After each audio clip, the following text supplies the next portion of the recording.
Hey everyone, welcome back. This is Zach with Magnum Bikes. Today we're going to go over the basic build procedure on the all-new Cosmo X. What you'll find in the box with your new Cosmo X is of course the bike with the keys on the handlebars. You're also going to find your front fender, your charger, your quick release skewer for your front wheel, your pedals, and your top cap bolt cover for your stem. First things first, we're going to install our stem and handlebar assembly. What we're going to need to do is remove this placeholder cap here before we can install it. We're going to use a 5mm Allen wrench, brace the underside of your fork here. Go ahead and remove that. And you'll see when I take it off, there we go, this whole sleeve here. That again is just a placeholder to keep everything put together for shipping purposes. Then I'm going to switch hands here, grab our stem, make sure all of our cables, housings, and wiring are in good order there. Install that on top of our steer tube. Hold that in place as much as you can, it'll fall into place. And we're going to again use our 5mm Allen wrench.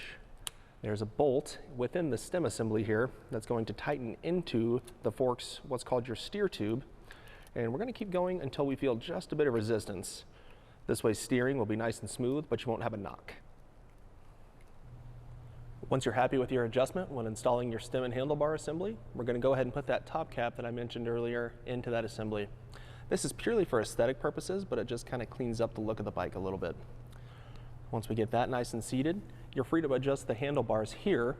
The degree of rise in particular, what you're going to want to do, the sequence of events, is to loosen these two 5mm bolts here, and then the 5mm bolt that holds the wedge in place right below the stem where my finger is.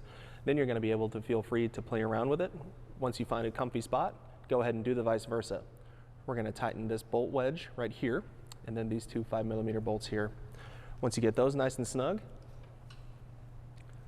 make sure that you tighten these 5mm bolts, again using a star pattern, until they're nice and tight. Our next step is going to be installing the pedals. A quick note on the pedals: the right hand or drive side pedal of the bike is going to have a normal clockwise thread, and the left side, otherwise known as the non-drive side of the bike, is going to have a counterclockwise thread. And it's important to make note of that so we don't strip anything out. Before we go ahead and install our pedals, we're going to put just a little dab of grease on the threads of the pedals to aid in installation as well as seizing in the future. Here I've got Park Tools Polylube. You can feel free to use any marine grease, bearing grease that you have at your home. We're going to go ahead and start with our right hand side or drive side crank arm and pedal. As mentioned, the drive side pedal is your normal clockwise thread. What you're going to want to do is just mate the pedal threads and the crank threads together, give it a couple spins and feel those threads catch, and then go ahead and just pedal backwards and it'll do the work for you.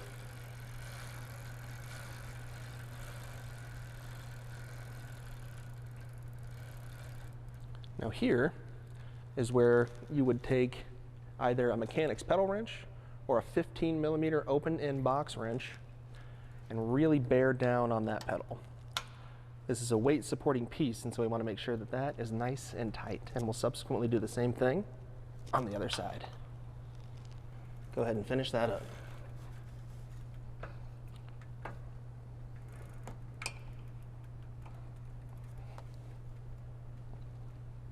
And there we go. All right, we're on the home stretch. Now we're going to go ahead and install our fender and fender struts.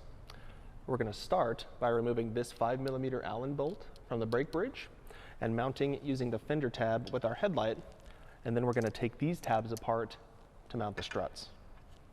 So we're going to go ahead and remove that 5mm Allen bolt from our brake bridge. Go ahead and brace that fender tab up against that. And the order in which I like to do this is brake bridge, fender tab, and headlight tab. So we'll drop those all together. And there we go. Feel that start to thread in. There we go.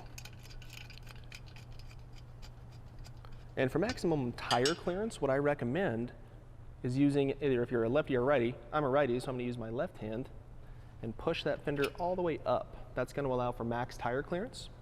And then I'm just going to go back here and snug up that 5mm bolt nice and tight. and then readjust our headlight so it's nice and straight. There we go. From there, you're going to use a 4mm Allen wrench and an 8mm open-end box wrench to remove this newer style of fender tabs we have and mount those struts. My preferred method for installing the struts is for the black tab to be within the silver tab. I find it's just a little more appropriate.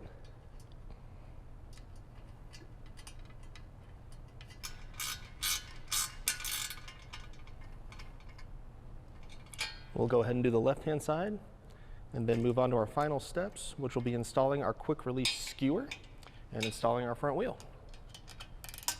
Last but not least, we're going to go ahead and remove our front brake pad spacer, install our quick release lever on our front wheel, and install that front wheel.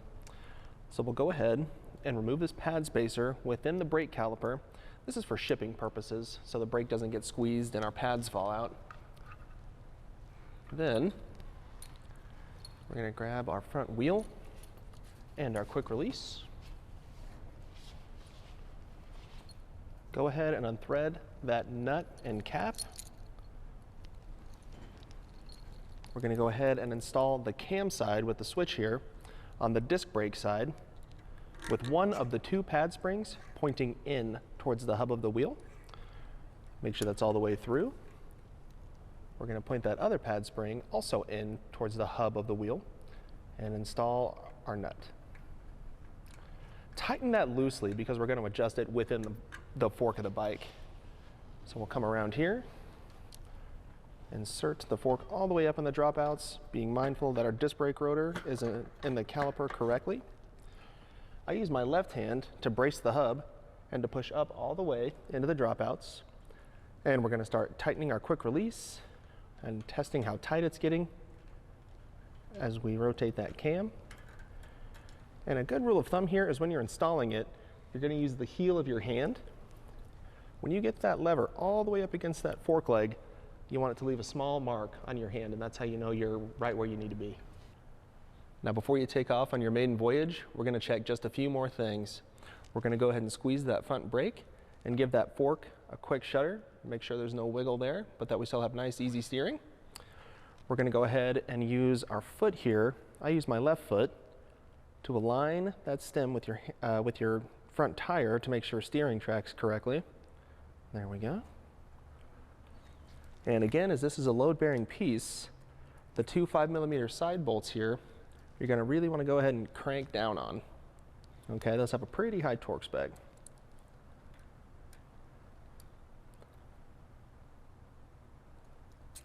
From here, what I recommend is a full nut and bolt check. Just go through the bike, make sure everything's nice and tight, and then go on what I call a shakedown ride around your block or through your neighborhood. Just make sure that shifting and braking are up to your par. As always, thanks for watching. Make sure to hit the like button and subscribe below for the latest and greatest Magnum content.